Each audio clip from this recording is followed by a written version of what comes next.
আপনি কি জানেন, এমন একটি রাত আছে যেদিন ভক্তরা বিশ্বাস করেন মা শুধু আশীর্বাদই দেন না, মানুষের সঞ্চিত কর্মফলের ভারও হালকা করে দেন।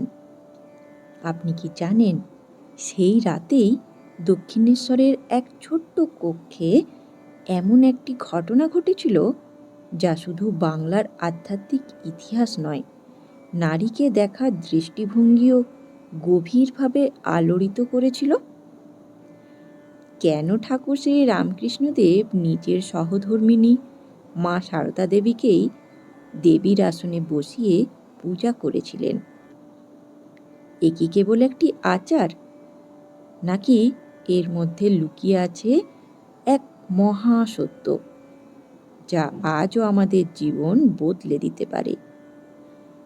আজকের এই পর্বে আমরা জানব ফলহারিণী কালী পুজোর প্রকৃত অর্থ, জানব 1872 সালের সেই রহস্যময় রাতের সত্য ঘটনা, আর বুঝব ঠাকুর আমাদের কী শিক্ষা দিয়ে গেলেন।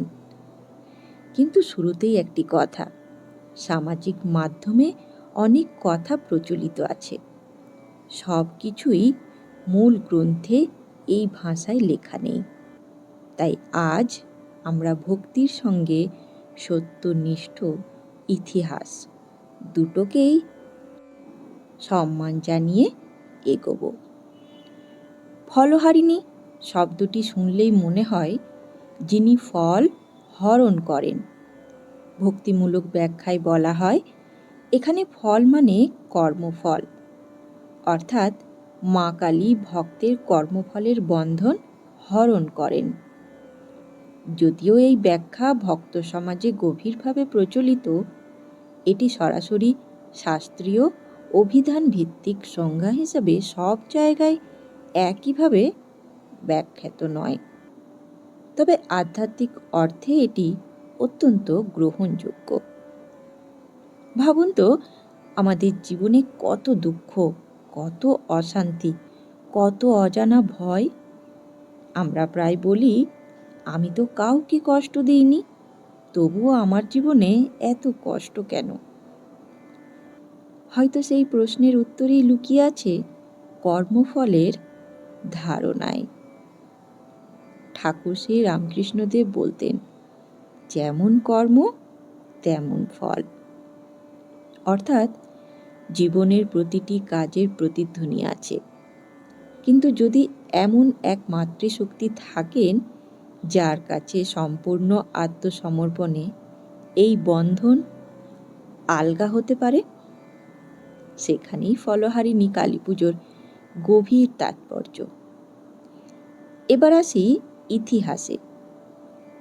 1872 সাল, স্থান দক্ষিণেশ্বর। গঙ্গার ধারে নিস্তব্ধ রাত, মন্দির চত্বর ধীরে ধীরে স্তব্ধ হয়ে গেছে, কিন্তু ঠাকুরের অন্তর যেন অন্য এক প্রস্তুতি। সেই রাতে ঘটেছিল এক বিরল আধ্যাত্মিক ঘটনা। ঠাকুর মা সারদা দেবীকে বসালেন পূজার আসনে। কিন্তু কেন? এখানে একটা বড় ভুল ধারণা ভাঙা দরকার। অনেকে বলেন ঠাকুর স্ত্রীকে পূজা করেছিলেন, কিন্তু ঠাকুরের দৃষ্টিতে মা সারদা কখনো কেবল সংসারী পরিচয়ের মানুষ ছিলেন না। তিনি দেখেছিলেন শক্তি, দেবীময় সত্তা, চৈতন্যময় মাতৃত্ব। শ্রীরামকৃষ্ণ লীলা প্রসঙ্গে এই ঘটনা উল্লেখ আছে। এছাড়া শ্রীমায়ের কথাতেও স্মৃতি পাওয়া যায়। এই পূজাকে সাধারণভাবে ষোড়শী পূজা বলা হয়, অর্থাৎ দেবীকে পূর্ণ শক্তিরূপে আরাধনা। এখানে একটি বিষয় স্পষ্ট রাখা জরুরি, এটি কেবল সামাজিক প্রতীকী ঘটনা নয়, এটি ছিল ঠাকুরের গভীর সাধনাজাত উপলব্ধির প্রকাশ। তিনি কেবল একজন নারীকে সম্মান জানাননি, তিনি দেখিয়েছিলেন দেবত্ব নারী সত্তার মধ্যেও সমানভাবে বিরাজমান। এই শিক্ষা আজও কত প্রয়োজন, তাই না? ভাবুন তো, আজকের পৃথিবীতে নারীকে কতভাবে বিচার করা হয়, কিন্তু দক্ষিণেশ্বরে সেই রাতে ঠাকুর যেন নীরবে বলে গেলেন, যেখানে সত্য, পবিত্রতা ও শক্তি, সেখানে দেবত্ব। কিন্তু প্রশ্ন হলো, কেন এই ঘটনা ফলহারিণী কালী পূজার রাতেই? এ কি কাকতালীয়, নাকি এর পেছনে আছে গভীর তান্ত্রিক ও আধ্যাত্মিক রহস্য? আর মা সারদা দেবী নিজে এই ঘটনার বিষয়ে কি বলেছিলেন? সময় হয়ে গেছে সেটা জানার। তাহলে চলুন জানি। সেই রাত, দক্ষিণেশ্বর, নিস্তব্ধতা আর এক মহা মুহূর্তের অপেক্ষা। কিন্তু সত্যি কি ঘটেছিল? অনেকে সামাজিক মাধ্যমে নানা অলৌকিক গল্প বলেন, কিন্তু আমরা আজ জানব যতটা সম্ভব প্রামাণ্য সূত্রের আলোকে। 1872 সালের ফলহারিণী কালী পূজার রাত। ঠাকুর তখন বহু সাধনা সম্পন্ন করেছেন। ভক্তি, তন্ত্র, বৈষ্ণব ভাব, অদ্বৈত, বহু পথের সাধনা তার জীবনে প্রবাহিত হয়েছে। শ্রী শ্রী রামকৃষ্ণ লীলা প্রসঙ্গে বর্ণিত আছে। এই সময় ঠাকুরের অন্তর উপলব্ধ ছিল। যাকে তিনি মা বলে আরাধনা করেন, সেই একই শক্তি নানা রূপে প্রকাশিত। এই অবস্থাতেই মা সারদা দেবী দক্ষিণেশ্বরে উপস্থিত, এবং সেই রাতে ঠাকুর তাকে পূজার আসনে বসান। এখানে খুব গুরুত্বপূর্ণ কথা, এটি কোনো দাম্পত্য আচরণ ছিল না, এটি ছিল সাধকের দেবী দর্শনের বহিঃপ্রকাশ। তন্ত্র সাধনায় দেবীকে জীবন্ত রূপে উপলব্ধির ধারণা আছে, কিন্তু ঠাকুরের ক্ষেত্রে এটি ছিল সম্পূর্ণ নির্মল, আধ্যাত্মিক, দেবীময় উপলব্ধি। তিনি মা সারদাকে সাধারণ মানবী হিসেবে দেখেননি, তিনি শক্তিরূপে দেখেছিলেন। কথিত আছে, পূজার সময় ঠাকুর মন্ত্র উচ্চারণ করে মা সারদা দেবীকে দেবী রূপে প্রতিষ্ঠা করেন। তারপর পূজার উপাচার নিবেদন করেন। সব শেষে নিজের সাধনার ফল পর্যন্ত অর্পণ করে দেন। এই জায়গাটি সবচেয়ে গভীর। ভাবুন, একজন সাধক, যিনি বছরের পর বছর তপস্যা করেছেন, উপলব্ধি অর্জন করেছেন, তিনি সেই সাধনার সব অর্জন নিজের জন্য রাখলেন না, মায়ের চরণে সমর্পণ করলেন। এ যেন আত্মার সম্পূর্ণ আত্মসমর্পণ। শ্রী শ্রী মায়ের কথাতে, মা সারদার স্মৃতিতে এই ঘটনার সরল আভাস পাওয়া যায়। মা কখনো নিজের মহিমা প্রচার করেননি, বরং তার স্বভাব ছিল নিভৃত, বিনম্র। এটাই তাকে আরও মহীয়সী করে। এখানে একটি প্রচলিত দাবির কথা। অনেকে বলেন, সেই রাত থেকেই নারীকে শক্তিরূপে দেখার ধারণা ছড়িয়ে পড়ে। এটি ভক্তিমূলকভাবে সুন্দর শোনালেও ইতিহাসের দিক থেকে একে সরল সত্য হিসেবে বলা ঠিক নয়। কারণ ভারতীয় শাক্ত ধর্মে নারীকে শক্তিরূপে দেখার ধারণা বহু প্রাচীন। দুর্গা, কালী, ত্রিপুরা, চণ্ডী সবই তার প্রমাণ। তবে এটা বলা যায়, ঠাকুরের এই ঘটনা আধুনিক যুগে সেই চেতনার এক শক্তিশালী জীবন্ত প্রকাশ। এটাই বেশি সঠিক। আরেকটি প্রশ্ন, এই পূজা কি নারী পূজা?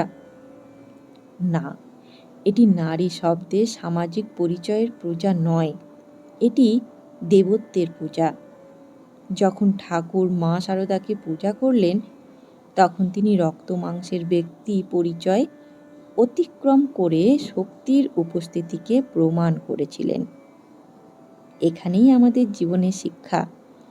আমরা মানুষকে কিভাবে দেখি, কেবল বাহ্যিক পরিচয়ে, নাকি অন্তরের দেবত্ব খুঁজে পায়? যদি ঠাকুর একজন সাধারণ চোখে দেখা মানুষের দেবত্ব দেখতে পান, তবে আমরা কেন কেবল দোষ দেখি? কেন বিচার করি? কেন ছোট করি? ফলহারিণী পূজার আসল শিক্ষা শুধু আচরণ নয়, এটি দৃষ্টিভঙ্গির পরিবর্তন। কিন্তু আরেকটি রহস্য রয়েই গেল। যদি ফলহারিণী মানে কর্মফলের বন্ধন থেকে মুক্তির প্রতীক হয়, তবে ঠাকুর নিজের সাধনার ফল সমর্পণ করলেন কেন? এর আধ্যাত্মিক অর্থই বা কী? আর আজ আমাদের জীবনে কর্মফল থেকে মুক্তির শিক্ষা কিভাবে প্রযোজ্য? আসুন এবার জানি ঠাকুর কেন নিজের সাধনার ফলও মায়ের চরণে সমর্পণ করলেন। এখানেই ফলহারিণী কালী পূজার গভীরতম শিক্ষা। আমরা সবাই জীবনে কিছু না কিছু চাই, সাফল্য, শান্তি, ভালোবাসা, সম্মান। কিন্তু সেই চাওয়ার সঙ্গে জড়িয়ে থাকে অহংকার, ভয়, প্রত্যাশা, কষ্ট। ঠাকুর যেন শেখালেন, যা কিছু আমার বলে ভাবি সেটাই বন্ধন। সাধনার ফলও যদি আমার অর্জন মনে হয়, তবু অহংকার জন্মাতে পারে। তাই তিনি সব সমর্পণ করলেন মায়ের চরণে। এটাই আত্মসমর্পণের চরম শিক্ষা। সেই শ্রী মা সারদা দেবীর জীবনও একই শিক্ষা দেয়। মা বলতেন, যদি শান্তি চাও, কারোর দোষ দেখো না। কেন জানেন? কারণ দোষ দেখা মানেই মনকে বিষে ভরানো, আর বিষ ভরা মনে ঈশ্বরের আলো ঢোকে না। আজ আমাদের জীবনও কি তাই নয়? আমরা অতীতের কষ্ট, অপমান, ব্যর্থতা আঁকড়ে ধরে থাকি, আর সেই বোঝাই আমাদের কষ্ট আরও বাড়ায়। ফলহারিণীর বার্তা যেন, ছেড়ে দাও, সমর্পণ করো, মা পথ দেখাবেন। কিন্তু একটা কথা মনে রাখবেন, এটা কোনো যান্ত্রিক আশ্বাস নয় যে এক রাতেই সব দুঃখ উধাও। এটা আধ্যাত্মিক রূপান্তরের শিক্ষা। যখন মন সত্যিই বদলায়, তখন কষ্টের সঙ্গে সম্পর্কও বদলায়। আজ যদি আপনি মায়ের কাছে কিছু চান, শুধু সুখ চাইবেন না, বলুন, মা আমাকে সঠিক বোধ দাও, অহংকার দূর করো, অন্তরের অন্ধকার সরাও। কারণ সত্যিকারের মুক্তি সেখানেই। তাহলে আজকে সবচেয়ে বড় শিক্ষা কি? ফলহারিণী কালী পূজা শুধু একটি উৎসব নয়, এটি অন্তরের পরিবর্তনের আহ্বান। ঠাকুর শ্রী রামকৃষ্ণদেব যেখানে শেখালেন, যেখানে অহংকার শেষ, সেখানেই ঈশ্বরের শুরু। আর মা সারদা দেবী শেখালেন, ক্ষমা, শান্তি আর মমতাই সত্যিকারের শক্তি। আমরা জীবনে কত কিছু জমাই, রাগ, কষ্ট, অপমান, ব্যর্থতার স্মৃতি।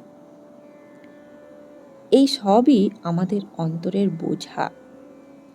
আজ যদি সত্যি মায়ের শরণ নেন, তাহলে শুধু প্রার্থনা করুন, মা আমার অন্তরের অন্ধকার দূর করো। হয়তো এটাই ফলহারিণীর প্রকৃত অর্থ। বাইরের ফল নয়, অন্তরের বন্ধন হরণ। দক্ষিণেশ্বরের সেই রাত আজও যেন নীরবে বলে, মানুষের মধ্যে দেবত্ব দেখতে শেখো, অহংকার ছেড়ে দাও, ভালোবাসতে শেখো। ধন্যবাদ বন্ধুগণ। আজকের এই ভিডিওটি যদি আপনাদের ভালো লাগে, তাহলে অবশ্যই ভিডিওটিকে একটি লাইক এবং বন্ধু আত্মীয় স্বজনদের সাথে শেয়ার করতে ভুলবেন না। আর এখনও অবধি যদি চ্যানেলটিকে সাবস্ক্রাইব করে না থাকেন, তাহলে অনুরোধ রইল ঠাকুর মা ও স্বামীজির এই চ্যানেলটিকে সাবস্ক্রাইব করে নেওয়ার, যাতে তাদের এই বাণী আপনার কাছেও সবার প্রথমে পৌঁছে যায়। ধন্যবাদ। ভালো থাকবেন। জয় ঠাকুর, জয় মা, জয় স্বামীজি।